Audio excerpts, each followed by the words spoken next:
Battle of Bengal शुरू हो चुका है और झलक डिजिटल लगातार इस पर फोकस किया हुआ है। हमारी जो पेशकश है झलक डिजिटल की बैटल ऑफ बंगाल वो लगातार चल रही है। बंगाल के विभिन्न इलाकों से प्रत्येक विधानसभा से जितने भी उम्मीदवार हैं हम सबको झलक डिजिटल पर ला रहे हैं।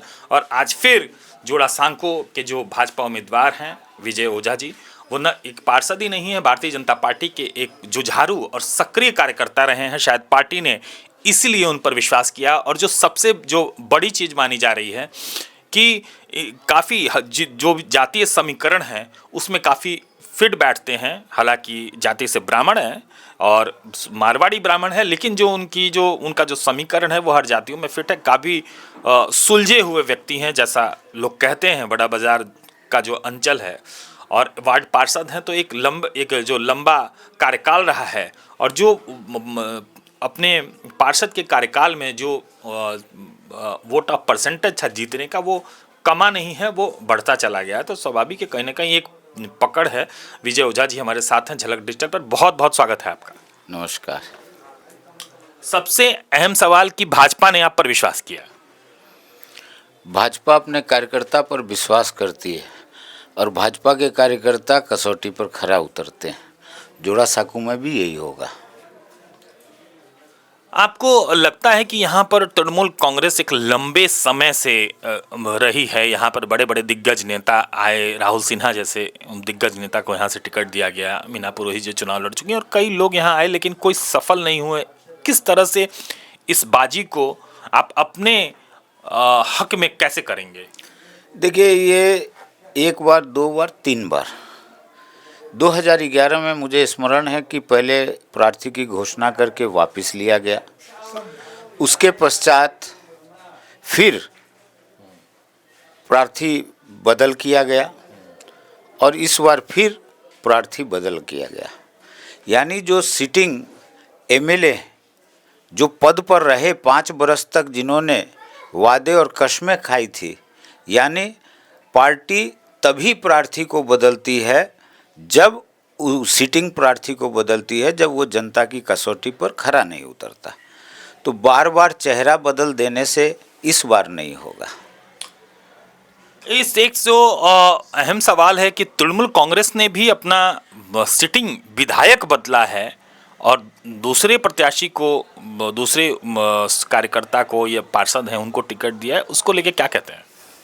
कहना क्या है, ये देखिए, पार्षद का लड़ाई नहीं है, या जैसा कि अभी सब बोल रहे हैं, आपने भी एक कुछ दिन पहले दिया था विजय बनाम विजय होगा, ऐसा कुछ नहीं है। देखिए, इस 2026 में जो परिवर्तन की, जो सच्चा परिवर्तन पश्चिम बंगाल की जनता लाना चाह रही है, प्रधानमंत्री जी ने भी आह्वान किया बंगाल के लोगों को, पलटनो दरकार चाहे बीजेपी सरकार, उसी के नाते ये लड़ाई होगी। 4 मई को जब इलेक्शन का रिजल्ट निकलेगा, भारतीय जनता पार्टी की सरकार बनेगी। उस हार के अंदर जितने कमल रहेंगे, मैं इतना बोल सकता हूँ कि जोड़ासांको की जनता उस हार में एक कमल देगी। आपका जो जोड़ासांको जो विधानसभा है, स्वाभाविक है एक बड़ा, यहाँ पर एक बड़ा अल्पसंख्यक वर्ग का एक बड़ा कुनबा यहाँ रहता है। तो लोग कहते हैं कि भारतीय जनता पार्टी के पक्ष में नहीं जाएगा और वो एक बहुत बड़ा फैक्टर है उसको, चाहे वो वार्ड 42 की बात कर लें, वार्ड 39 की बात कर लें, तमाम ऐसे वार्ड हैं। तो किस तरह से आप उस पर अपना, उसको अपने हक में करेंगे? ये सब राजनीतिक बातें हैं। बहुत से अल्पसंख्यक भारतीय जनता पार्टी से जुड़े हैं, बहुत से लोग जुड़े हैं। चूँकि सारे भारत के अंदर जहाँ जहाँ इन लोगों को, अल्पसंख्यकों को डराया जाता है कि भारतीय जनता पार्टी आ जाएगी तो ये हो जाएगा, वो हो जाएगा, लेकिन पूरे भारतवर्ष में जहाँ पर भी भारतीय जनता पार्टी की सरकार है वहाँ अल्पसंख्यक खुश है। हाँ, दुखी है तो कोई माफिया दुखी हैं तो जो जालसाज है वो दुखी हैं। भारतीय जनता पार्टी सबका विकास, सबका साथ चाहती है, तो उसके अंदर में कहीं असुविधा नहीं है। और देखा भी गया है कि बहुत से उत्तर प्रदेश के अंदर और अन्य प्रदेशों के अंदर में भी अल्पसंख्यक क्षेत्रों से भी भारतीय जनता पार्टी के प्रत्याशी जीते हैं, अप्रत्याशित रूप से जीते हैं। तो उसके अंदर ये कोई इशू नहीं है, मुद्दा नहीं है। लोग वोट दे पाएँ, वो अल्पसंख्यक हो या बहुसंख्यक हो, बंगाल के अंदर लोग वोट दे पाए, वो सुनिश्चित इलेक्शन कमीशन को करना पड़ेगा। एक अहम सवाल कि अभी कुछ दिन पहले मोदी जी की सभा हुई और काफ़ी लोग जुटे थे, काफ़ी भीड़ थी और पूरा भारतीय जनता पार्टी का पूरा कुनबा लग गया था। परिवर्तन जो संकल्प सभा थी, परिवर्तन संकल्प सभा में एक बार भी प्रधानमंत्री मोदी जी ने ममता बनर्जी और अभिषेक बनर्जी का नाम नहीं लिया। नाम की आवश्यकता क्या है? देखिए, मोदी जी ने पश्चिम बंगाल की जनता को एक स्लोगन जरूर दे दिया। यहाँ पर पूरे विश्व के अंदर में चलिए राजनीतिक कहीं हिंसा होता है तो देखा भी जाता है। पश्चिम बंगाल के अंदर हम लोगों ने 2021 में भी देखा और उसके आगे भी देखा कि यहाँ तो पश्चिम बंगाल में बीजेपी को वोट देने वाले या विपक्ष को वोट देने वाले लोगों को भी आक्रांत किया जाता है। हम लोगों ने मीडिया के माध्यम से बहुत से एमएलए और बहुत से टीएमसी के नेताओं को सुना है कि बीजेपी को वोट दे देगा तो पानी नहीं जाएगा आपके क्षेत्र में, आप अगर बीजेपी को वोट दे देंगे तो आपको लक्ष्मी भंडार नहीं मिलेगा, आप अगर बीजेपी को वोट दे देंगे तो आपको रूपोश्री नहीं मिलेगा। ये कोई उनकी पार्टी का ये योजना नहीं है, ये सरकार की योजना है। आज मोदी जी ने जो भारत के लिए योजनाएं बनाई है तो उसके अंदर क्या धर्म पूछा जाता है या जाति पूछा जाता है या वोट पूछा जाता है, लेकिन बंगाल के अंदर विपक्ष को कुचला जाता है। विपक्ष को समर्थन करने वाले भी, देखिए इस बार सीधा का सीधा 4 तारीख को इस सरकार का विसर्जन है, इसीलिए मोदी जी ने उस दिन भी चेताया। गिरीश पार्क की घटना, एक मंत्री के घर में जमायत करके पूर्व योजना के तहत भारतीय जनता पार्टी के निरीह कार्यकर्ताओं पर, मैं भी इंजर्ड हुआ था, हॉस्पिटल में था, और उल्टा यहाँ के लोग बोलते हैं नाटक करें, मेरे तो बेल्ट अभी भी लगा हुआ है। तो नाटक तो जो पटियाँ दिखाए थे, जो वो लोग कर रहे थे, लोगों ने देखा है, लेकिन मोदी जी ने एक आह्वान पश्चिम बंगाल की जनता के लिए कर दिया है कि सबका साथ सबका विकास, लेकिन हिसाब भी सबका होगा।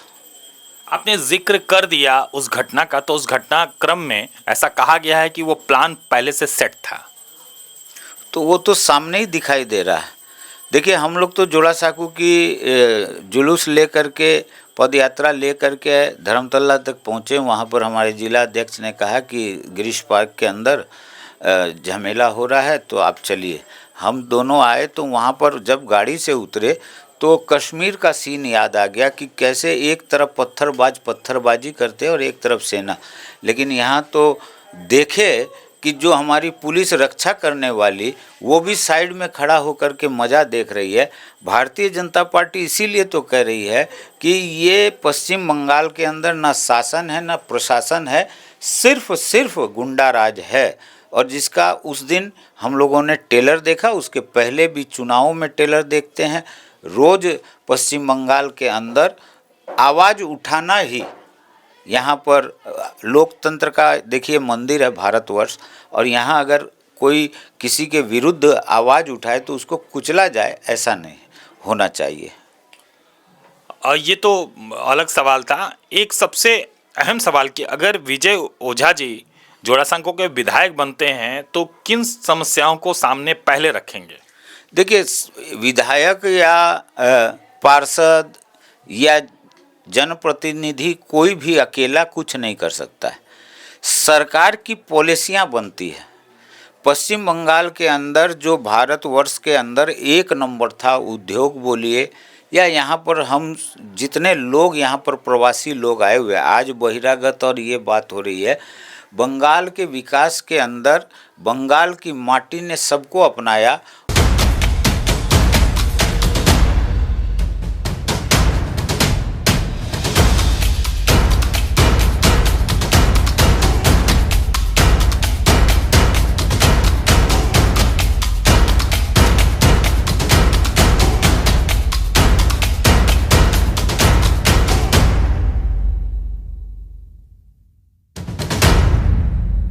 आपकी बात हमारी जुबानी